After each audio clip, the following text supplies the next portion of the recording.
राम राम जी। सभी भाई बहनों को राम राम। मैं हूं बाबा रामदास और आप देख रहे हैं बाबा की खरी खोटी।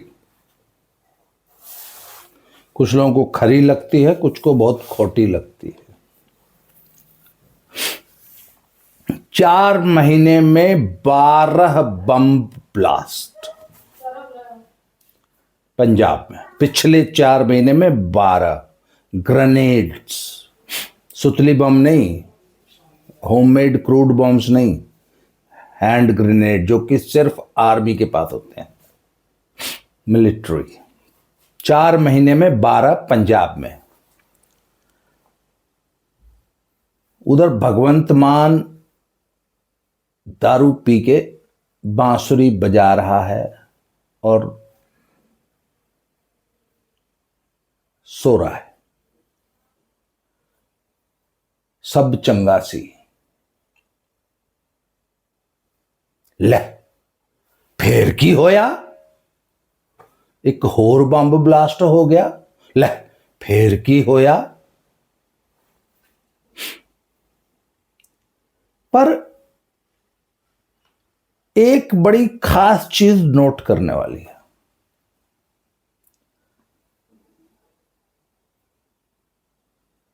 पंजाब में जो सीरीज ऑफ बम ब्लास्ट हो रही है, इसमें जो लोग पकड़े जा रहे हैं, जो लोग मारे जा रहे हैं, 3 सो कॉल्ड, इसलिए देखिए मैं सो कॉल्ड वर्ड बोल रहा हूं, otherwise I don't mince my words. मैं शुगर कोट नहीं करता हूं। मुझे आतंकवादियों को खाड़कू कहने की या मिलिटेंट कहने की या और कुछ, जैसे वो एनडीटीवी और हमारा इंडियन मीडिया उसको टोन डाउन करता है, ऐसे कोई शौक नहीं है। इसलिए मैं कह रहा हूं, जो सो कॉल्ड 3 मिलिटेंट पीलीभीत में मारे गए, उनका प्रोफाइल क्या था, कौन लोग थे वो सब नई उम्र के लड़के थे, बच्चे थे, जो कि दिहाड़ी मजदूरी करते थे। लेबर चौक पे खड़े होके जो दिहाड़ी करने वाले लड़के होते हैं वो थे, और उनके पेरेंट्स का भी वही सेम प्रोफाइल था। उनको रिक्रूट किया गया था कि ये लोग कुछ पैसे मतलब 2, 4, 10 हजार रुपए, और ये फलानी गुरदासपुर में एक अबैंडन्ड चौकी, सड़कों के किनारे एक कमरा बना होता है जिस पे लिखा होता है चौकी पंजाब पुलिस, वैसे थे, उसको ये लोग चौकी बोलते थे। कभी कभार जब नाके नोके लगते हैं तो वो उस पे एक आधा सिपाही थोड़ी देर के लिए, 1 आध घंटे के लिए बैठ जाता, वो वाली चौकी थी। एक तो होती है प्रॉपर पुलिस चौकी, जहां हमेशा एक एएसआई, एक होमगार्ड और एक सिपाही तैनात रहता है, छोटे बाजारों में, छोटे गांव में, वो तो प्रॉपर पुलिस चौकी होती है। एक होती है ये वाली जो अबैंडन्ड रहती है, मोस्ट ऑफ द टाइम खाली एक कमरा रहता है। उस चौकी पे, सो कॉल्ड चौकी पे बम ब्लास्ट ग्रेनेड से करवा दिया। फिर वो भाग के पीलीभीत चले गए और फिर उनके पास से पता नहीं कौन कौन से बड़े हथियार भी बरामद हो गए और उनका एनकाउंटर कर दिया। पंजाब पुलिस गई थी, साथ में यूपी की एसटीएफ थी, बहुत पीठ पाट भी ठोकी गई थी। हम लोगों ने भी योगी बाबा ने याक कर दिया, वाक कर दिया, यूपी की पुलिस ने 3 आतंकवादी मार दिए, हम लोगों ने भी बहुत वीडियो बनाई थी। बड़ा राष्ट्रवाद, भारत माता की जय, वंदे मातरम, आए देखो 3 आतंकवादी योगी बाबा की पुलिस ने मार दिए। अच्छा, जिस दिन मारे थे ना, उसी दिन जब उनका प्रोफाइल मैंने पढ़ा था, तो मैंने उसी दिन, आपको याद होगा, मैंने वीडियो बनाई थी। मैंने कहा ये तो दिहाड़ी मजदूरों को रिक्रूट करके काम कराया गया है। उसी तरह कल जो वो ठाकुर द्वारा टेम्पल है अमृतसर में, एक वो इलाके का नाम है खंडवाला, ये करीब करीब जो स्वर्ण मंदिर को मैं अमृतसर का हमेशा केंद्र मान के मैं उसका वो करता हूँ, तो वहाँ से करीब 7-8 किलोमीटर दूर है, मेन सिटी की बात है। वहाँ रात को 2 बजे 2 लड़के आते हैं और वो ग्रेनेड का पिन खींच के और ग्रेनेड फेंक के भाग जाते हैं। सीसीटीवी में कैद है, वो सीसीटीवी की फुटेज पूरी दुनिया में वायरल हो रही है। मिस्टर गुरप्रीत सिंह भुल्लर हैं अमृतसर के पुलिस कमिश्नर। वो उन्होंने एक बयान जारी किया है कि गरीब घरों के बच्चों को रिक्रूट किया जा रहा है और उनसे ये काम कराए जा रहे हैं, थोड़े से पैसों के लालच में इस प्रकार की एक्टिविटीज़ में इन्वॉल्व होकर अपना ज़िंदगी बर्बाद मत करो। उन्होंने यूथ से अपील की है। और पिछले बहुत सारे एक एक सीरियस अटैक जिसको कि मैं मानता हूँ वो था आरपीजी, रॉकेट प्रोपेलर, जो रॉकेट लॉन्चर होता है, उससे हमला किया गया था। मोहाली में एक पुलिस हेडक्वार्टर था, वो शायद साइबर क्राइम का या इसका क्राइम ब्रांच का कोई हेडक्वार्टर टाइप का था मोहाली में। वो भी शाम को 7 बजे हमला किया गया था, जबकि हमला करने वालों को ये पता था कि इस वक्त ऑफिस में कोई नहीं होगा। जब वो गुरदासपुर की पुलिस चौकी पे भी जब ग्रेनेड फेंकवाया था तो उस वक्त भी उनको पता था कि ये हम एक खाली कमरे के सामने ब्लास्ट कर रहे हैं, इसके अंदर कोई होगा नहीं। करने वालों का कोई जान माल की हानि करने का उद्देश्य नहीं था, ये सिर्फ मैसेजिंग हो रही है, अपना टेरर फैलाने के लिए ये हरकतें की जा रही हैं। अब इसके पीछे कौन लोग हैं ये निश्चित रूप से जांच का विषय और ये गंभीर हो सकता है। जैसे पंजाब पुलिस ने तो और भगवंत मान साहब ने तो कल एक बयान दिया है, सब आईएसआई ये सब हरकतें करा रही है। बिल्कुल आईएसआई हो सकती है, डीप स्टेट हो सकता है, विदेशों में बैठे हुए गैंगस्टर्स, माफिया टर्न्ड खालिस्तानी। आजकल माफिया को सिर्फ माफिया के ब्रांडिंग से काम चल नहीं रहा उनका। पंजाब के जो माफिया हैं, अगर सिर्फ बदमाश बोल दिया जाए तो शायद उतना टेरर नहीं पैदा हो रहा है। इसलिए उन्होंने एक नया मॉडस ऑपरेंडी बनाया है कि उन्होंने कोई खालिस्तानी आउटफिट भी बना लिया, नाम ऐसा रख लिया है, और उनका मुख्य धंधा पंजाब में एक्सटॉर्शन है। किसी भी बड़े व्यापारी को फोन करना, फोन आता है हमेशा बाहर से, दुबई से आएगा, यूएसए से आएगा, कनाडा से आएगा, यूके से आएगा, कहीं से आएगा। उसके बाद 1 2 4 बार ऐसे धमकी आएगी। उसके बाद एक व्यक्ति आके आपके घर शोरूम पे एक चिट्ठी, कोई पर्ची फेंक जाएगा, या थोड़े दिन बाद जब आप पैसे नहीं देंगे तो आपके घर की दीवार पे फायरिंग हो जाएगी। कुछ एक केसेस में तो व्यक्ति के ऊपर भी फायरिंग हुई है। नकोदर में ऐसा एक केस हुआ था। तो कपूरथला में ऐसी 2-4 जब घटनाएं हुई तो वहां के एसएसपी महोदया थी, उन्होंने जब जांच की थी, एसएसपी महोदया ने, तो उन्होंने पाया कि जब हमने उन लड़कों को पकड़ा जो पर्ची फेंकने आए थे या जिन्होंने हवाई फायर किए थे, क्योंकि आजकल अच्छा सीसीटीवी में बड़ी इजीली जो है पुलिस आजकल ट्रेस कर लेती। जब उनको लड़कों को पकड़ा गया तो वो लड़के 17, 18, 20 साल के थे। उनका कोई पुराना पुलिस रिकॉर्ड नहीं था। दे वर नॉट हैबिचुएटेड या हार्डकोर क्रिमिनल्स नहीं थे वो दे वर फर्स्ट टाइम यंगस्टर्स, और उनको सिर्फ 2, 2.5, 3,000, 5,000, 10,000 रुपए दे के ये काम कराया गया था। उनको ये पता ही नहीं था कि वो कितने बड़े नेक्सस का हिस्सा जाने अनजाने में बन रहे हैं। उनको 5,000 रुपये मिल गए, वो उसी में बहुत खुश थे। बाद में जब पकड़ा गया उनसे, तो उनसे पूछा गया कि तुम्हें पता है तुमने ये किसके लिए काम किया है, क्या किया है, तुम्हें पता भी है तुम किस दलदल में घुस रहे हो? बोले जी हमें कुछ नहीं पता, हमें तो 5,000 रुपये मिले थे, हमने ये कर दिया। तो ये सब लेटेस्ट मॉडस ऑपरेंडी है। पहली बात, उन क्रिमिनल्स का, उन गैंगस्टर्स का जिनका मुख्य काम बाहर बैठ के पंजाब से वसूली है और एक्सटॉर्शन, डराना धमकाना और पैसे वसूलना। और ज़्यादातर केसेस में लोग ऐसा बताते हैं कि 90% से ऊपर केसेस में लोग वो पैसा पंजाब में दे रहे हैं, क्योंकि पंजाब पुलिस के बिल्कुल सरकार के हाथ खड़े हैं, जी हम कुछ नहीं कर पाएंगे।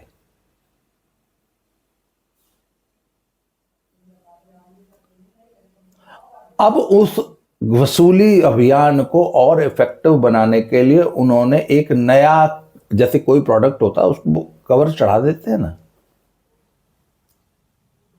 उसकी पैकेजिंग सुधार दी जाती है। तो क्रिमिनल्स ने, गैंगस्टर्स ने, माफिया गैंगस्टर्स ने अपनी पैकेजिंग को और अट्रैक्टिव बनाने के लिए, अपनी मारक क्षमता को और अट्रैक्टिव बनाने के लिए उसमें खालिस्तान जिंदाबाद फोर्स, खालिस्तान कमांडो फोर्स, ये इस टाइप के खालिस्तानी नाम रख लिए हैं। और ये छोटे छोटे ऐसे हरकतें करते रहते हैं जिससे कि उनका तंदूर गर्म रहे। अच्छा, मैंने कल के एक प्रोग्राम में शायद राजनारायण पंगाल जी से या किसी से एक सवाल पूछा था कि हरियाणा में भी इस प्रकार की एक्सटॉर्शन की घटनाएं सुनने में आ रही हैं। कुछ बड़े व्यापारियों को, बड़े पूंजीपतियों से बाकायदा वसूली हुई है, और जिसने नहीं दिए पैसे, अभी पिछले महीने 2 महीने पहले एक रियल एस्टेट में का काम करने वाले को बाकायदा गोली मारी गई है। वहाँ पर भी जो काम करने वाला है वो हरियाणा के कुछ लोकल गैंगस्टर्स हैं जो कि बाहर विदेश में बैठ के वहाँ से एक्सटॉर्शन का गैंग चला रहे हैं। तो जब मैंने कल पूछा कि साहब ये हरियाणा में भी तो ये चल रहा है, हालांकि कम है, पंजाब के मुकाबले तो 100 गुना कम है। तो उन्होंने बताया कि साहब मान लीजिए अगर किसी को कॉल आती भी है तो हर एरे गरे को तो आएगी नहीं, तो पूरे जिले में 1-2 आदमी ही ऐसे होते हैं। क्योंकि आम जनता इस किस्म के क्राइम से अफेक्टेड नहीं है, नंबर 1। नंबर 2, जिसको कॉल आई है वो करोड़पति अरबपति आदमी है, उसके या तो जमीन एक्वायर हुई होगी या उसका बड़ा बिजनेस है या उससे कोई लागडाट भी है। तो ऐसा आदमी अगर उसको कॉल आ भी जाए तो वो पुलिस के पास बेशक चला जाता होगा, पर समाज में हल्ला नहीं मचाता। तो समाज के आम आदमी चूंकि अफेक्टेड नहीं है इस समस्या से, ये भी लॉ एंड ऑर्डर की समस्या है, पर इससे चूंकि समाज का आम आदमी अफेक्टेड नहीं है और ये चुपचाप अंदर अंदर हो जाता है, लोगों को पता ही नहीं लगता, इसलिए सरकार भी कोई बहुत ज़्यादा इस चीज़ को लेकर परेशान नहीं होती। हमारे जैसे 2-4 लोग अगर चर्चा ना करें तो पता भी नहीं लगता लोगों को। जब अखिलेश यादव की सरकार थी तो यूपी में एक ट्रेंड था। यूपी में जो छोटे ज्वेलर्स होते हैं, जो गांव देहात कस्बे में या छोटे शहरों में भी जो ज्वेलरी शॉप्स होती हैं, वो क्या करते हैं कि अपना जो स्टॉक होता है ना गोल्ड का और सिल्वर का, वो दुकान में नहीं छोड़ते। वो अपनी, उसको पेटी बोलते हैं, उस पेटी को रोज घर से लेके आते हैं और लेके जाते हैं।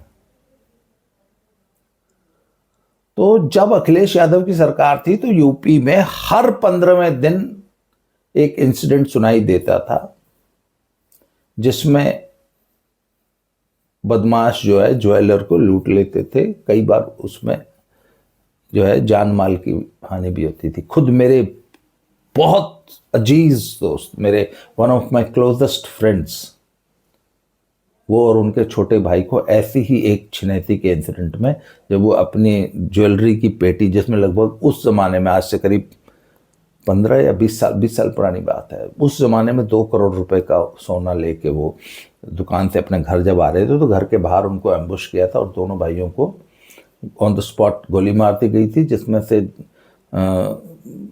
उन दोनों भाइयों की डेथ हो गई थी और 2 करोड़ का सोना आज से 20 साल पहले लूट लिया गया था। हालांकि वो कल्प्रिट्स पकड़े गए थे, पर पुलिस जो है पूरा का पूरा सोना खा गई थी, सिर्फ 50,000 रुपये की चांदी बरामद की थी, जबकि फैक्ट ये है कि पुलिस ने वो पूरा सोना बरामद कर लिया था। ये अखिलेश यादव की गवर्नमेंट की बात है। हालांकि पुलिस यूपी की या चाहे जिसकी हो, वो आज भी यही डर रहा है। अगर आपका 2 करोड़ का माल लुट जाएगा, पुलिस उसको बरामद कर लेगी, तो ये मत सोचिए कि वो 2 करोड़ का माल आपको मिल जाएगा।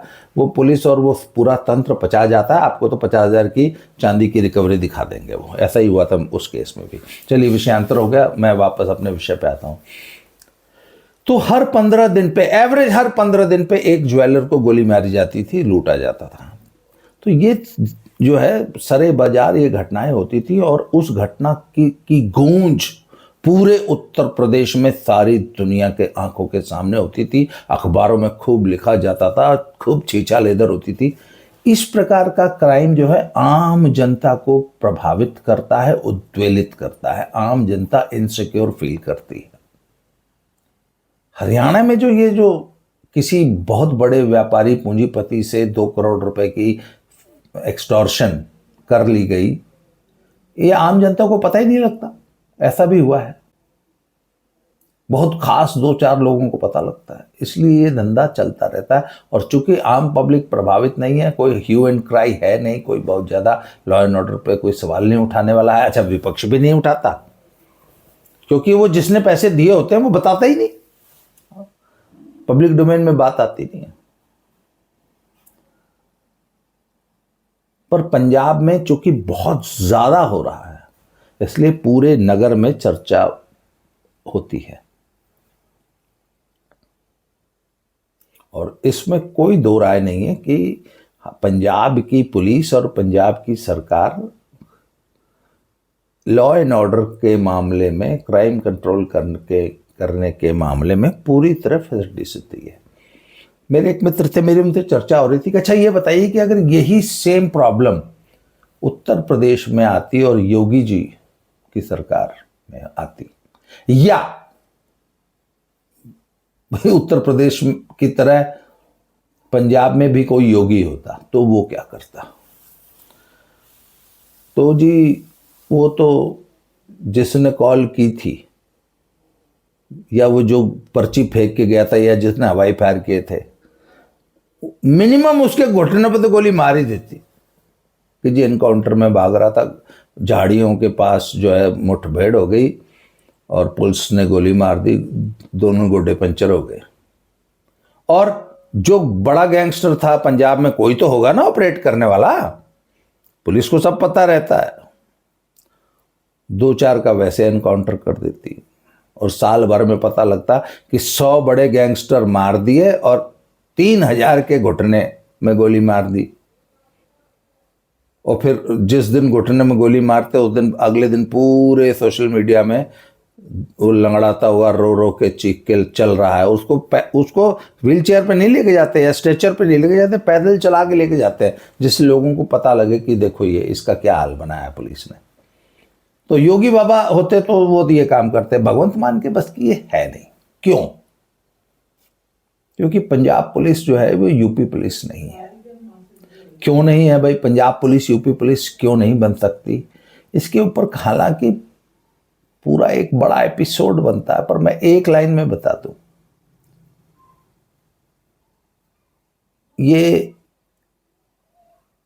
राष्ट्र प्रेम, देश सेवा का जुनून ले हुए पंजाब पुलिस ने यह काम 90, 92, 94 में बहुत किए थे। बहुत लोगों को इस तरह टपकाया था, पर बाद में फिर न समाज ने न सरकारों ने उन पुलिस वालों का साथ नहीं दिया, और उसमें से सैकड़ों पुलिस वाले आज जेलों में हैं। हालांकि उनकी उन आतंकवादियों से कोई निजी दुश्मनी नहीं थी, वो तो स्टेट का काम कर रहे थे, वो तो अपने ऑफिसर्स की आज्ञाओं का पालन कर रहे थे, वो तो सरकार की आज्ञा का पालन कर रहे थे, वो तो अपनी नौकरी कर रहे थे। परंतु जब फिर उनके ऊपर मुकदमे चले और वो सब कुछ हुआ, तो न पंजाब पुलिस के बड़े अफसरों ने उनको बचाया, न सरकार ने बचाया, किसी ने नहीं बचाया। और आज वो सैकड़ों नहीं हजारों पुलिस अफसर, वो पुराने वाले, मैं ये 90 से लेकर 94 के दौरान जो पुलिस क्रैकडाउन हुआ था और जिस तरीके से आतंकवाद का खात्मा किया गया था, उनको बचाने कोई नहीं आया। तो पंजाब पुलिस को वो दौर अब भी याद है कि पंजाब पुलिस के अफसरों ने क्या प्रताड़ना झेली है कोर्ट्स और सरकार के हाथों। तो अब पंजाब का कोई पुलिस वाला एक्स्ट्रा जुडिशियल घुटने में गोली या गाड़ी पलटने का काम पंजाब में पुलिस करेगी ही नहीं, अपने अफसर का कहना मानेगी नहीं। बोले सर कल नू कुछ हो गया तो तुसी तां मैनूं बचाउणा नहीं, मैं क्यों अपनी ज़िंदगी अपनी नौकरी खतरे में डालूं? हमारा काम ही नहीं है ये।